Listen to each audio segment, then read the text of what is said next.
Harus jadi perhatian para orang tua bahwa anak-anak tidak kebal COVID-19. Hingga hari ini sebanyak 84 anak dinyatakan positif terinfeksi virus corona di Nusa Tenggara Barat. Apa yang menyebabkan penularan corona terhadap anak-anak di NTB begitu tinggi?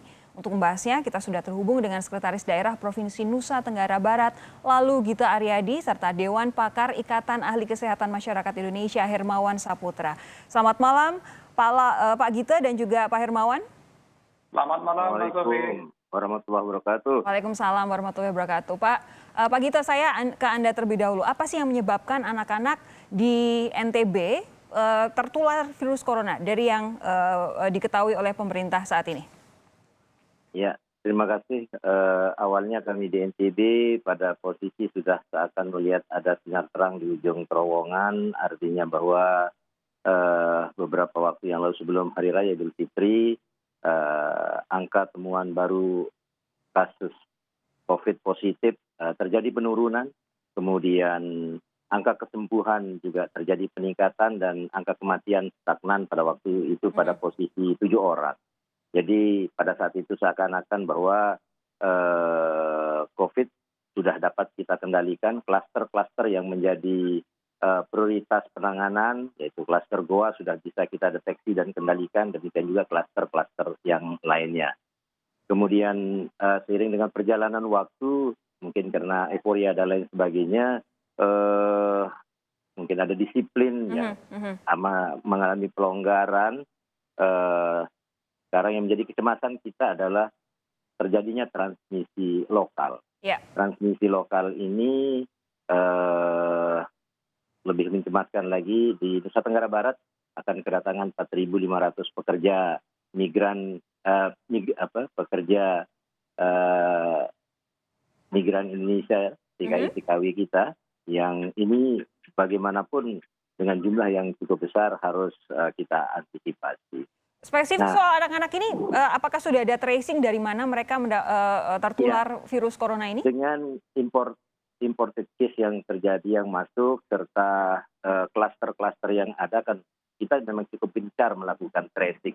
Dari tracing itulah kita mendapatkan dan ada keluhan-keluhan anak yang mengalami pneumonia dan lain sebagainya, sesuai dengan keputusan Ikatan Dokter Anak Indonesia.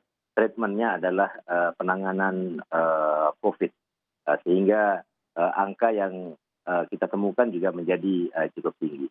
Kemudian tadi kalau ada indikasi bahwa dari Lembaga Pelindungan Anak menyebutkan disiplin, itu yang kami pada kesempatan pertama juga menyebutkan tadi bahwa ini menjadi atensi, sehingga Ibu Ketua Tim Bergerak PKK, Ibu Wakil Gubernur, dan organisasi pemerintah Provinsi Nusa Tenggara Barat juga sekarang tentu kita fokus ke arah itu. Bagaimana penggunaan masker, termasuk juga untuk anak-anak kita itu menjadi atensi. Begini, sejauh yang Anda tahu dari kasus-kasus anak yang ada di NTB ini, mereka terpaparnya ketika ada di luar rumah atau karena oleh orang tua serta kerabat di keluarga yang positif duluan sehingga mereka tertular, atau seperti apa?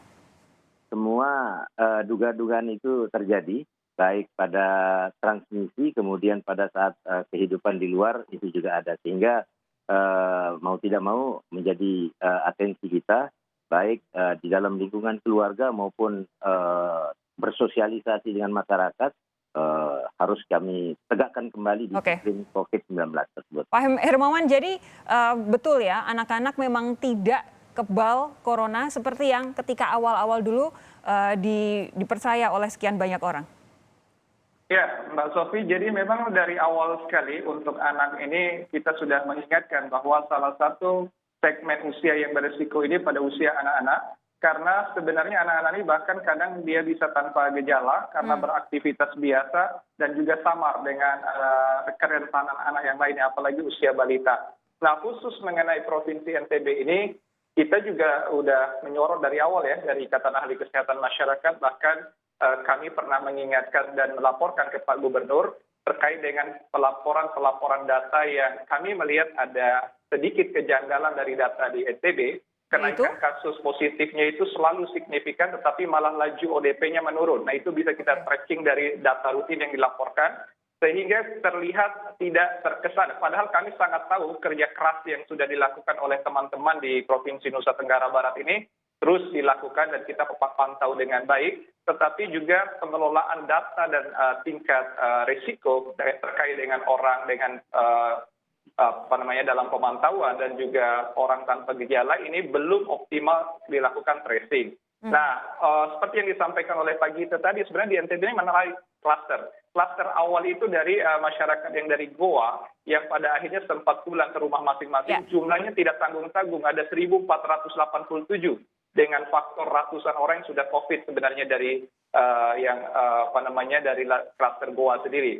Nah, apalagi yang disampaikan ada 4.000 potensi pekerja migran yang akan pulang juga ke NTB, ini luar biasa. Dan kerentanan yang sering kita lewati adalah pada anak-anak. Usia anak-anak ini adalah usia yang belum memiliki otonomi dalam berpikir dan juga mengambil sikap. Sehingga kesadaran anak-anak ini berbeda dengan orang tua, orang dewasa, tetapi juga kita seringkali melihat adanya pengabaian alat pelindung diri pada anak-anak, ketersediaan masker usia anak-anak pun sangat jarang di lapangan itu, dan juga sikap untuk anak-anak ini proteksi perilaku yang oleh orang tua, oleh keluarga, itu malah terjadi permisivisme. Anak-anak seolah dengan keceriaan kegembiraannya hadir di area terbuka, tempat bermain, padahal itu sangat berisiko besar. Jadi tidak heran ketika di wilayah-wilayah lain ini mulai bermunculan kasus pada anak-anak, terutama bahkan sampai ke usia balita ya. Dan usia balita ini lebih rentan karena imunitasnya belum tumbuh sempurna sebenarnya pada anak-anak usia balita. Bolehkah kemudian kalau ada kesimpulan bahwa ketika ada anak terpapar COVID-19, ini lebih besar disebabkan oleh keteledoran orang tuanya? Ya, tentu lingkungan ya, artinya orang tua, lingkungan sekitar, dan juga kita juga sebagai pemerintah dalam arti penyediaan infrastruktur dan fasilitas, termasuk juga APD, alat pelindung diri, bila anak-anak harus mengikuti orang tuanya. Jadi bisa orang tua memiliki peran besar terhadap kejadian terhadap anak karena edukasi perilaku dan juga penjagaan pelindungan diri, masker dan juga area cuci tangan dan juga edukasi perilaku ini sangat minim bila kita melihat dan mengamati secara lapangan ya. Untuk itulah kesadaran orang tua bahwa bukan hanya orang tua yang harus dilindungi, justru anaklah yang menjadi generasi berikut yang harus kita lindungi karena kerentanan perilaku dan pengetahuan mereka.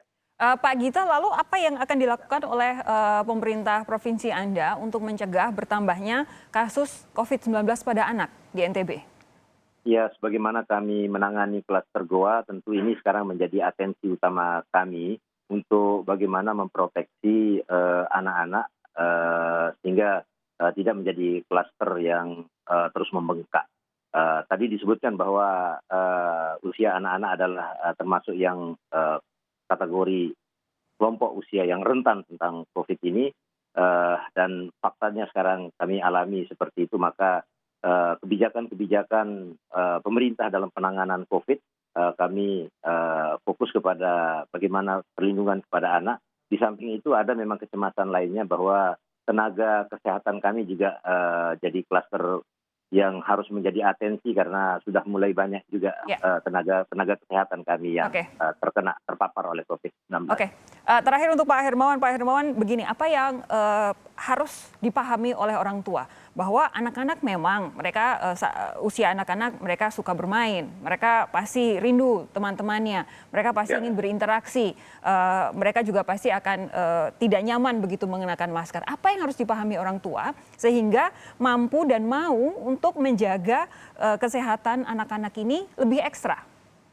Pertama dari aktivitas dulu. Beda dengan orang dewasa, kalau orang dewasa lebih kepada aspek pengetahuan dahulu. Kalau anak-anak ini lebih kepada aspek perilaku. Maka perilaku ini sulit untuk memberikan edukasi yang lebih cepat kepada anak, melainkan adanya proteksi perilaku yang dicontohkan oleh orang tua. Misalnya bapaknya, ibunya biasa di rumah, maka anak ini kita semua ada di rumah, ada COVID, ada virus yang di luar sana, maka ini lihat aktivitas bapaknya, ibunya semuanya di rumah, maka dia pun akan mencoba di rumah. Ya. Yang kedua terkait dengan virus itu sendiri, edukasinya bahwa anak-anak sekarang kan mengetahui ada sebuah momok yang bukan berkaitan dengan makhluk yang kasat mata, melainkan tidak kasat mata, yang bisa menjadi bagian yang menyakiti tubuh kita. Untuk itu cara terbaik dengan edukasi bagaimana virus ini bisa dicegah dengan penggunaan masker, dengan menjaga jarak, mencuci tangan, dan juga membatasi